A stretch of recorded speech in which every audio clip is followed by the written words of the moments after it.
নমস্কাৰ, আপোনালোকে চাবলৈ আৰম্ভ কৰিছে ডিমা হাছাও টাইম। আজি দেশজুৰি দ্বিতীয় পৰ্যায়ৰ লোকসভা ভোটগ্ৰহণ কাৰ্য আৰম্ভ হৈছে।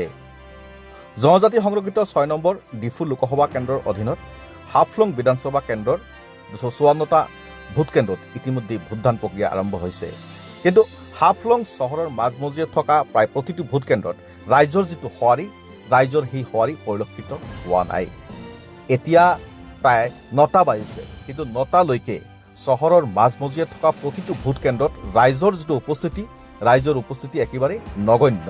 লোকসভা নিৰ্বাচন লৈ এইবাৰ পাহাৰীয়া ৰাইজৰ মাজত তেনে উৎসাহ বা উদ্দীপনা পৰিলক্ষিত হোৱা নাই। যিটো দৃশ্য আমি ডিমা হাছাও স্বায়ত্তশাসিত পৰিষদ নিৰ্বাচনত দেখা পাইছিলোঁ, ঠিক তাৰ বিপৰীত ছবি ধৰা পৰিছে লোকসভা নিৰ্বাচনত ভোটগ্ৰহণ কাৰ্যত। আজি টাউনৰাজি কমিউনিটি হলত আমাৰ হাফলঙৰ প্ৰাক্তন বিধায়ক বীৰভদ্ৰ হাজৰিকাই নিজৰ ভোটদান সাব্যস্ত কৰে। আমি তেওঁৰ লগত কথা পাতিছিলোঁ, তেওঁ এইদৰে নিজৰ প্ৰতিক্ৰিয়া ব্যক্ত কৰে। আপুনি মতদান কৰিলে? নাই, এতিয়ালৈকেতো ভালেই আছে, ভালেই দেখিছোঁ। এতিয়া ৰাতিপুৱা এইটো আগবেলা এতিয়া মানুহ কম, পিছত মানুহ বেছি হ'ব। আৰু ইলেকশ্যনেৰী যিটো মই দেখি আহিছোঁ, খুব পিছফুলি যাব যেন লাগে, ভালে লাগিছে। ছাৰ, ৰাইজৰ সঁৱাৰিটো কম কিয়?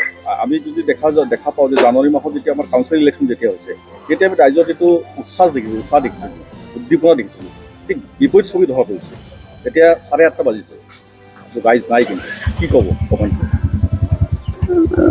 মানুহ পিছত হ'ব, নোহোৱা নহয়। অলপ এইটো পাহাৰী এলেকা, অলপ গাড়ী ঘোঁৰা কম, আৰু লাহে লাহে আহিব ওলাব। এতিয়ালৈকে মই আশা ৰাখিছোঁ আহি যাব মানুহ পিছবেলা হ'ব।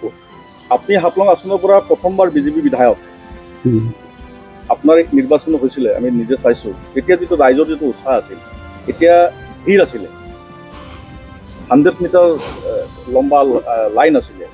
লোকসভা নিৰ্বাচন ৰাইজৰ তেনে পৰিস্থিতি বা তেনে যিটো নিৰুৎসাহ হোৱাৰ কাৰণটো বুলি কিবা ক'ব নেকি? আপুনি কি বুলি ভাবে? নাই, ক'বলৈ একো নাই। মই আগতেও কৈছোঁ যে মানুহ হ'ব, নোহোৱা নহয়।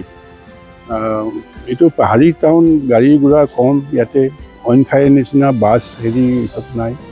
সেইকাৰণে মানুহ এতিয়া কম হৈছে। ওলাই আহিব লাগে, দিব লাগে, ভোটদান দিব লাগে দেই।